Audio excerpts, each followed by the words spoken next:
Angin sore berhembus pelan di sepanjang pelabuhan saat Aji tiba di Mandalika. Matahari mulai tenggelam di balik cakrawala, memancarkan sinar emas yang menyelimuti desa-desa pesisir, membuat segala sesuatu tampak tenang di luar, namun tidak di dalam hati Aji. Di dalam dadanya, bergejolak harapan sekaligus keraguan. Inilah langkah pertamanya merantau dari tanah Jawa, meninggalkan keluarganya, pondok pesantren yang ia tinggalkan dengan berat hati, dan berhadapan dengan dunia yang tak lagi dilindungi oleh aturan kitab dan doa para kiai. Ia membawa selembar surat dari guru pesantrennya, memberi petunjuk tentang seorang pedagang yang bisa menampungnya sementara. Di sepanjang perjalanan menuju pusat desa, Aji tak henti-henti mengingat ajaran gurunya tentang kesabaran dan keteguhan hati. Ia telah belajar banyak tentang kehidupan dan hakikat manusia di pesantren, namun ia tahu bahwa ilmu yang sejati diuji di luar dinding-dinding pesantren, di dunia nyata yang penuh tantangan.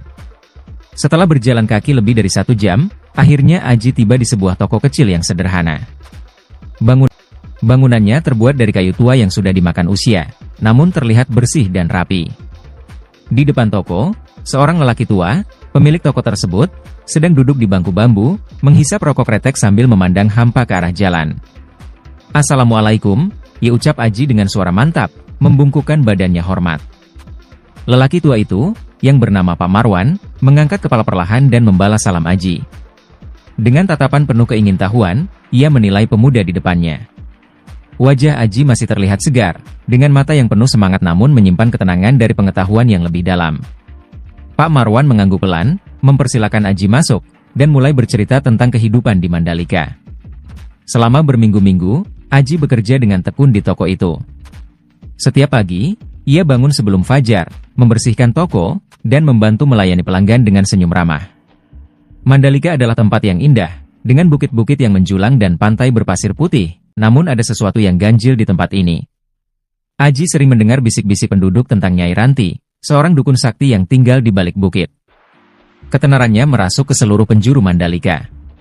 Nyai Ranti dikenal sebagai penyembuh, namun juga sering disebut-sebut memiliki kekuatan gelap yang bisa menghancurkan siapapun yang berani melawan keinginannya. Suatu malam, saat Aji tengah memanjatkan doa-doa setelah sholat Isya, ia mendengar suara pelan dari luar jendela. Seorang perempuan parubaya mengetuk pintu toko dengan panik, memohon bantuan. Pak Marwan yang juga mendengar ketukan itu segera menghampiri perempuan tersebut, dan Aji mendengar percakapan mereka yang semakin serius. "Suamiku, dia tak bisa bangun dari ranjang, Pak Marwan. Padahal, kami hanya menolak permintaan Nyai Ranti. Dia ingin tanah kami untuk tempat tinggalnya, tapi kami tak bisa memberikannya." Isak perempuan itu, memohon dengan air mata yang berlinang. Aji yang mendengar nama Nyai Ranti disebut, mendekat dan bertanya. Pak Marwan menoleh padanya dengan tatapan khawatir. "Ini bukan urusanmu, nak," ujar Pak Marwan pelan, mencoba melindungi Aji dari masalah yang lebih besar. "Nyai Ranti punya kekuatan yang tak bisa dijelaskan. Kalau ia menginginkan sesuatu, lebih baik jangan menolak." Namun Aji tak bisa mengabaikan hal ini.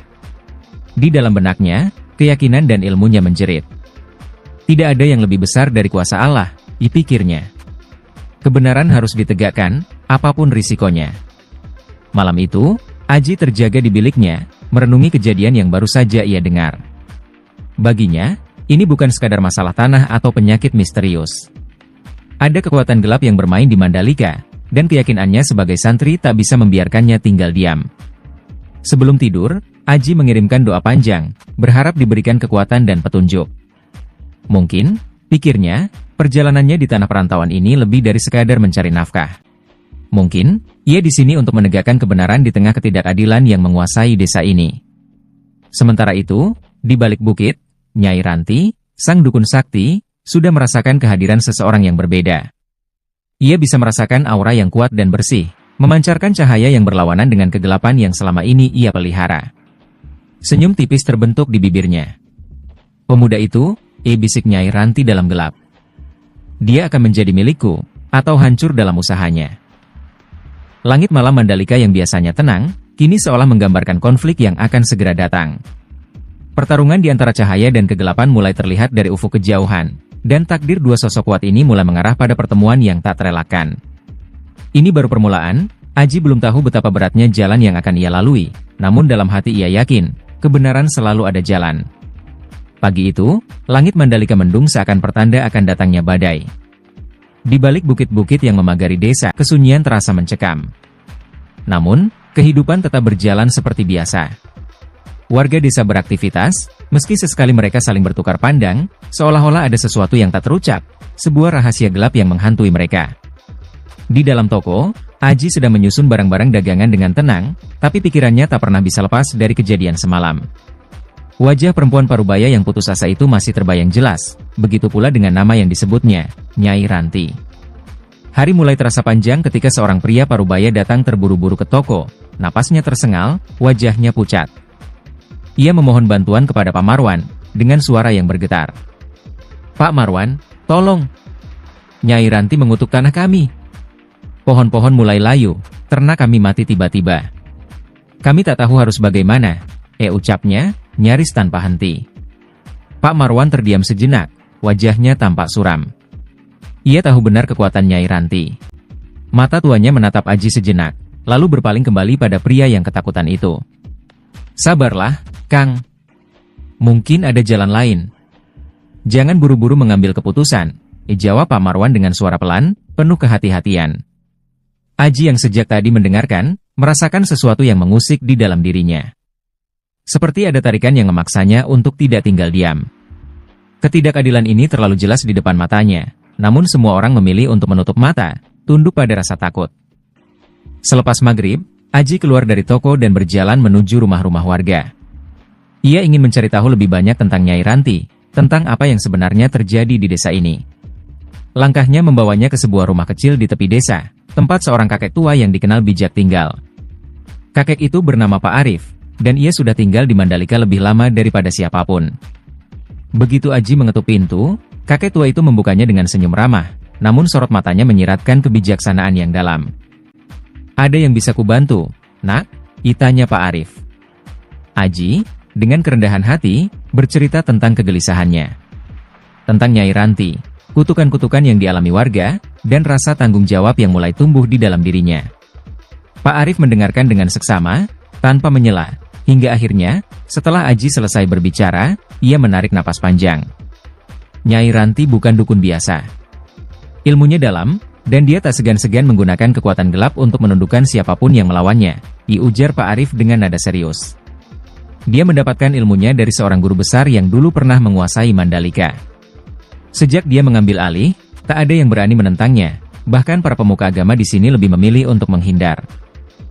Aji menunduk, meresapi kata-kata Pak Arif. Namun, semakin ia mendengarkan, semakin kuat dorongan dalam hatinya untuk melakukan sesuatu. "Apa tak ada seorang pun yang berusaha melawannya?" tanya Aji, suaranya tenang, meski di dalam dadanya ada api yang menyala. Pak Arif memandang Aji dalam-dalam, seolah-olah menilai seberapa kuat tekad pemuda di depannya. "Ada, tapi mereka semua tak pernah kembali. Nyai Ranti adalah lawan yang berbahaya. Kau harus benar-benar yakin jika ingin melawannya, Nak. Ini bukan pertarungan biasa. Tidak ada yang lebih kuat dari kehendak Tuhan," jawab Aji mantap.